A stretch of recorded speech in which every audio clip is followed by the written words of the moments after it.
Everyone, आज हम कक्षा 8 की संस्कृत का 8वां पाठ पढ़ेंगे। इसका नाम है संसार सागरस्य नायकः, अर्थात संसार रूपी सागर के नायक। पाठ शुरू करने से पहले हम इसके शब्दार्थ को अच्छे से याद कर लेंगे ताकि इनके कठिन शब्दों का पता चल जाए और पाठ अच्छे से समझ में आ जाए। प्रस्तुत पाठ अनुपम मिश्र की कृति आज भी खरे हैं तालाब के संसार सागर के नायक नामक अध्याय से लिया गया है। इसमें विलुप्त होते जा रहे पारंपरिक ज्ञान, कौशल एवं शिल्प के धनी गजधर के संबंध में चर्चा की गई है। पानी के लिए मानव निर्मित तालाब, बावड़ी जैसे निर्माणों को लेखक ने यहाँ संसार सागर के रूप में चित्रित किया है। तो चलिए पाठ शुरू करते हैं। के आसन ते अज्ञान मानः, कौन थे वो अज्ञात नाम वाले, अर्थात वो अनजान व्यक्ति कौन थे। शतशः सहस्रशः तडागः सहस्रैव शून्यात् न प्रकटीभूतः।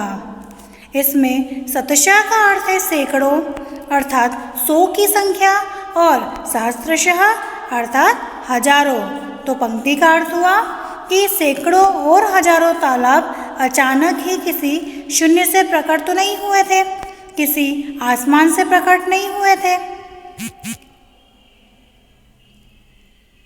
इमे एव तडागः अत्र संसार सागरः इति, यही तालाब यहाँ संसार के सागर कहे गए हैं।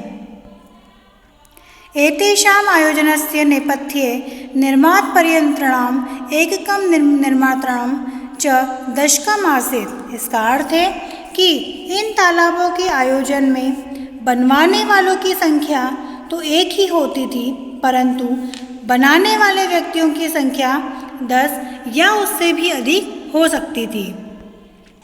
एतत् एककं दशकं च आहत्य शतकं सहस्त्रं वा रचितः स्म, अर्थात ये 1 या 10 की संख्या वाले व्यक्ति 100 या हजारों की संख्या में तालाबों का निर्माण करते थे। परम विक्तेषु 200 वर्षेषु नूतन पद्धतिया समाजेन यत्किंचित पठितम, परंतु बीते हुए 200 वर्षों में नई पद्धति के द्वारा समाज ने जो कुछ भी पढ़ा है, पठितेन तेन समाजेन एककं दशकं सहस्त्रकंच इत्येतानि शून्य एव परिवर्तितानि। क्या बोल रहे हैं कि उस पढ़े हुए समाज ने 1 की संख्या, 10 की संख्या और हजारों की संख्याओं को आज शून्य में परिवर्तित कर दिया है, अर्थात आज के समय में हमने उन व्यक्तियों के योगदान और उनके परिश्रम को भुला दिया है। अस्य नूतन समाजस्य मनसि इयमपि जिज्ञासा नैव उद्भूता यद् अस्मात् पूर्वम् एतावतः तडागान् के रचयन्ति स्म, अर्थात आज का जो हमारा नया समाज है, इस समाज के मन में ये जानने की इच्छा कभी उत्पन्न ही नहीं होती कि हमसे पहले इन तालाबों का निर्माण आखिर कौन किया करते थे। एतादृशानि कार्याणि कृते ज्ञानस्य यो, अर्थात इस प्रकार के कार्यों को करने के लिए ज्ञान की जो नूतन प्रविधि विकसित है, कि ज्ञान की जो नई तकनीक विकसित हो चुकी है, तेन प्रविधिन अपि पूर्वं संपादितम एतत् कार्यं मापितम न केनपि प्रयतितम, मतलब उस नई तकनीक के द्वारा भी पहले से किए गए इन कार्यों का मापन करने का प्रयास किसी ने नहीं किया। अद्य ये अज्ञातमानः वर्तन्ते पुरा ते बहुप्रतीतः आसन्। इसका अर्थ है कि आज जो व्यक्ति हमारे लिए अनजान है, पुराने समय में ये बहुत प्रसिद्ध हुआ करते थे। अशेषे ही देशे तडागः निर्मीयन्ते स्म, निर्मातो अपि अशेषे देशे निवसन्ति स्म, अर्थात पूरे के पूरे देश में तालाबों का निर्माण किया जाता था। इनको बनाने के लिए या बनाने वाले व्यक्ति भी पूरे देश में निवास किया करते थे।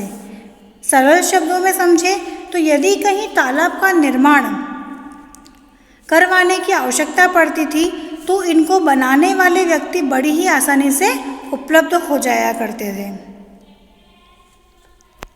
गजदरा इति सुंदरः शब्दः तडाग निर्माणार्थं सादरं स्मरणार्थम्, अर्थात गजदर इस सुंदर शब्द का प्रयोग किया जाता था। मतलब गजधर, इनको ये सुंदर एक शब्द है गजधर, इस नाम से उनको बुलाया जाता था।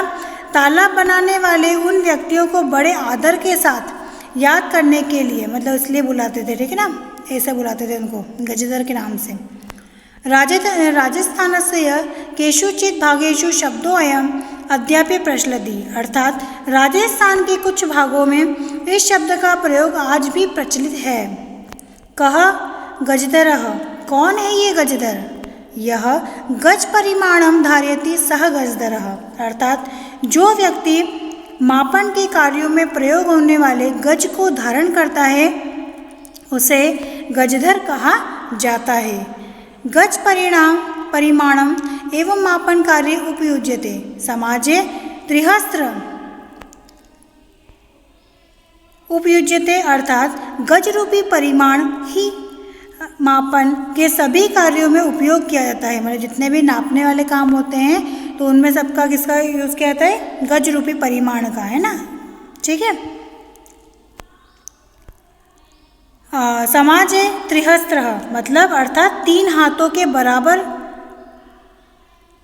परिमाणात्मक लोहयष्टिं हस्ते गृहीत्वा चलन्तः गजदरा इदानीं शिल्पी रूपेण नैव समादृता सन्ति, मतलब 3 हाथों के बराबर लोहे की छड़ी को हाथ में लेकर चलते हुए गजधर, मतलब हाथ में लेकर चलते हैं हमेशा, है ना, कुछ भी नापने के लिए, ठीक है।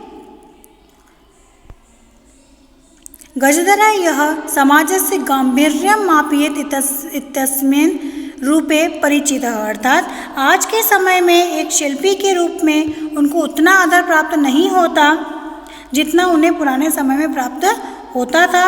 गजदर जो समाज की गहराई का मापन करे, इसी रूप में उन्हें पहचाना जाता है, ठीक है। गजदरा वास्तुकारः आसन्, गजदर वास्तुकार थे, अर्थात भवनों का निर्माण भी किया करते थे। कामम ग्रामीण समाजो भवतु नागर समाजो वा तस्य, इसका अर्थ है कि चाहे ग्रामीण समाज हो या नगर का समाज हो, उसके निर्माण और सुरक्षा प्रबंध नवनिर्माणस्य सुरक्षा प्रबंधस्य च दायित्वं गजदराः निभायन्ति स्म। चाहे ग्रामीण समाज हो या नगर का समाज, उसके निर्माण और सुरक्षा प्रबंध का सारा दायित्व गजदर ही संभाला करते थे। नगर नियोजनात् लघु निर्माण पर्यन्तं सर्वाणि कार्याणि एतेष्वे आर्थितानि आसन्, अर्थात नगर नियोजन के छोटे से छोटे निर्माण कार्य से लेकर लगभग सभी कार्य इन्हीं के ऊपर आश्रित हुआ करते थे। ते योजनानां प्रस्तुवन्ति स्म भाविभ्याम् आकलयन्ति स्म, क्या बोल रहे हैं, अर्थात वे योजनाएं प्रस्तुत किया करते थे, भविष्य के खर्चे का अनुमान लगाया करते थे।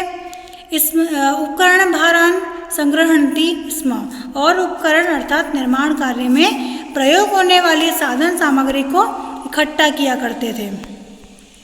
प्रतिदाने ते न तद याचन्ते स्म यद दातुं तेषां स्वामिनः असमर्थाः भवेयुः, बदले में वो अपने स्वामी से इतना अधिक कुछ नहीं मांगते थे कि उनका स्वामी उन्हें देने में समर्थ ना हो, अर्थात वो अपने स्वामी की आर्थिक स्थिति देखकर ही कुछ मांगते थे। कार्य समाप्तो वेतनानि अतिरिच्य गजदरेभ्यः सम्मानमपि प्रदीयते स्म, अर्थात कार्य समाप्त होने के पश्चात गजदरों को वेतन के अतिरिक्त सम्मान भी प्रदान किया जाता था। नमः एतादृशेभ्यः शिल्पिभ्यः, अर्थात इस प्रकार के महान शिल्पियों को हमारा प्रणाम। तो ये था कक्षा 8 की संस्कृत का 8वां पाठ संसार सागरस्य नायिकाः। आशा है आपको ये पाठ अच्छे से समझ में आ गया होगा। धन्यवाद।